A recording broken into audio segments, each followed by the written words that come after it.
Hey YouTube gun people, I went to a little video today about gun transportation in Massachusetts. We talked about the YouTube gun community shoot. That's actually taken on a life of its own, I'm happy to say. I can tell you J-Rock Fitch is moved to Massachusetts. Woo buddy! And he's going to be there. Excuse me if I'm speaking without permission here, but I think he's going to join the same gun club as me. That's going to be cool. Bones on Campus will be there. You check out their channels. They're good guys. George is going to be there from Cambridge. We'll get a bunch of other people. And then there are a lot of other people that are already subscribed to my channel that I shoot with already. Part of the Massachusetts action shooting scene are going to be there. So we'll do a separate video on that. The issue I'm trying to cover today is appropriate firearms transportation in Massachusetts. And it will be relevant for that YouTube gun community shoot, which I'd like to hold in the context of an IDPA competition. All right, it's a good shot of my arm the whole time. All right, so in Massachusetts, I actually learned this from one of the guys I shoot with.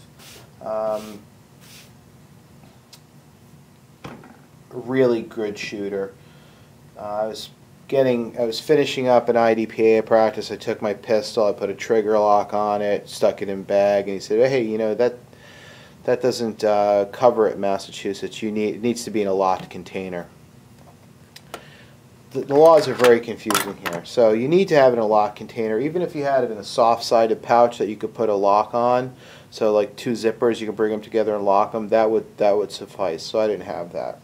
Another guy recommended that I look into this product here, which is essentially a little portable gun vault. Okay, and here it is. This is the Nano Vault 300. This one's a combination model. You can get it with a key. I like the combination because then I don't forget the key and I'm not screwed. So it's Nano Vault. It's the Nano Vault 300. It's made by Gun Vault. I think there are smaller ones. There are larger versions of this. There's more sophisticated versions of it. But what it basically is a way to lock your firearm. Okay. So in this thing, it's steel. It's not particularly heavy gauge steel. I don't even know if it says it's 20 gauge steel construction.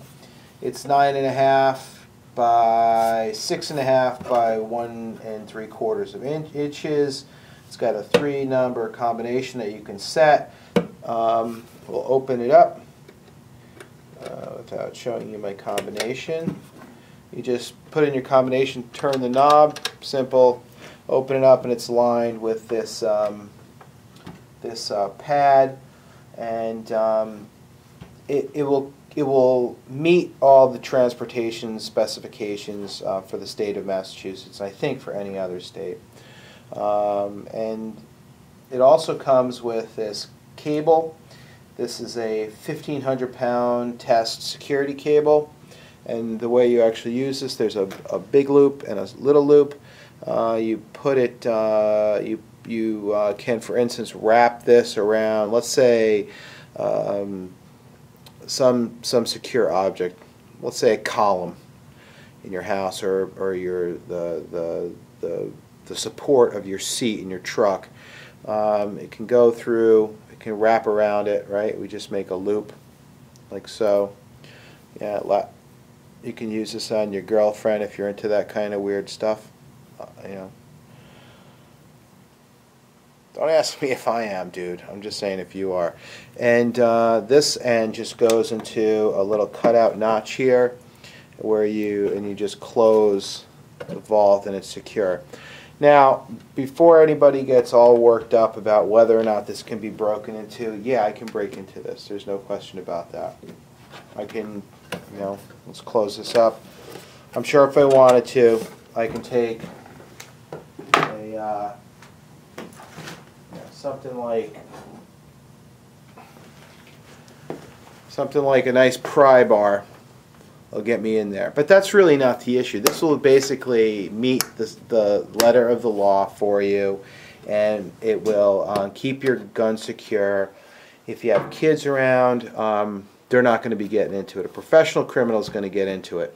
Okay. I can bring a battery-powered grinder. I can cut this thing off in about a second, walk away with a box if I'm a crook, and take it home and break it into it at my leisure. So we're not trying to mimic what a 1,000-pound gun safe can do for you. That's 10-gauge steel and hardened lock and all that stuff. This is just meeting transportation requirements. It does fit a full size 1911, in this case a 5-inch. It will not fit like a 6-inch Colt Anaconda. That's going to be a problem. So there's some size limitations. It will fit your Glock 17. I believe it'll fit a Glock 35. Glock 21 will fit in here. This foam does a pretty good job about capturing the firearm. So if I close this up, and this is my precious baby Colt in there. Okay, I love that thing. And I shake it around, the gun's not moving, which I really like a lot because that means it's not hitting against the steel on the sides here. It's staying where it's supposed to stay.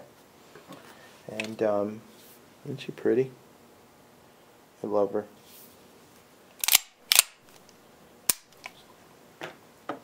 Sorry, I just needed a moment there. Yeah, so it's a Nano Vault. It's cheap money. You can get these things for, with shipping, around 30 bucks. I like them. They're nice, compact. They're a little bit heavy. I don't know how much it weighs. You can use it for a variety of storage. I have on the front here just storing some basic stuff. This is not a bad item to have in general, and I think particularly maybe for in an automobile, this might be a pretty good thing to have. In fact, I'm thinking about taking this. You can take out the foam. The foam just comes right out, and there's some mounting holes here. There's two of them. There's one here. You can see that on the bottom, and there's one here. I'm thinking about actually mounting this I have a Silverado pickup truck, mounting this in the console of my pickup truck. It does fit. Just mounting it. Now again, it can be ripped out, but for keeping a gun in the car, having while you're traveling with it, you can have this secure by your side, mounted, and you can keep the combination open with a simple twist. You can access the gun. Thinking about doing that, not only for firearms, but to keep my GPS and stuff like that in too. All right, so there you have it. It's the Nano Vault 300 from Gun Vault. It's pretty nicely made. It smells like somebody just painted it with a can of Rust-Oleum, but who cares? I don't care about that. Pretty nice. I happen to get this through Amazon.com.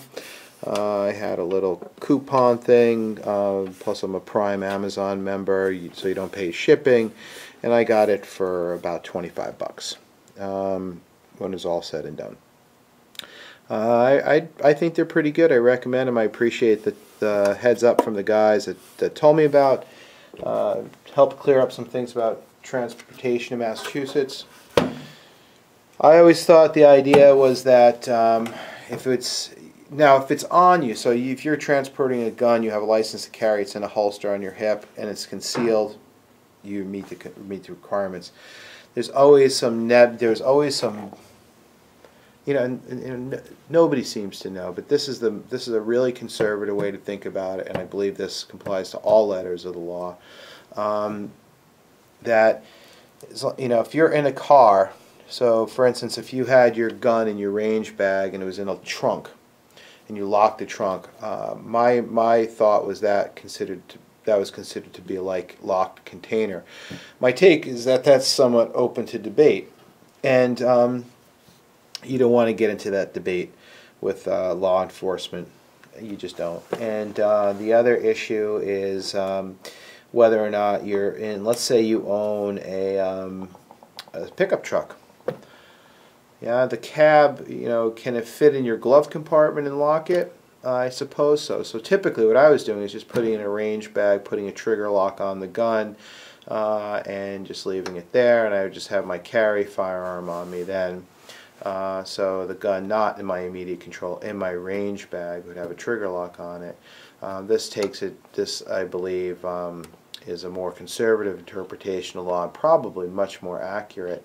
And so I took the boys up on this recommendation and went with a box like this. I don't think you can go wrong. It's not a bad thing, and actually they're not bad to have around anyway. And you can secure them pretty well. For instance, if you have kids in the house, you can imagine using this and this box to keep a gun secure somewhere in the house in a way that you can quickly access it, but your children can't get into it and mess with it, or that's it.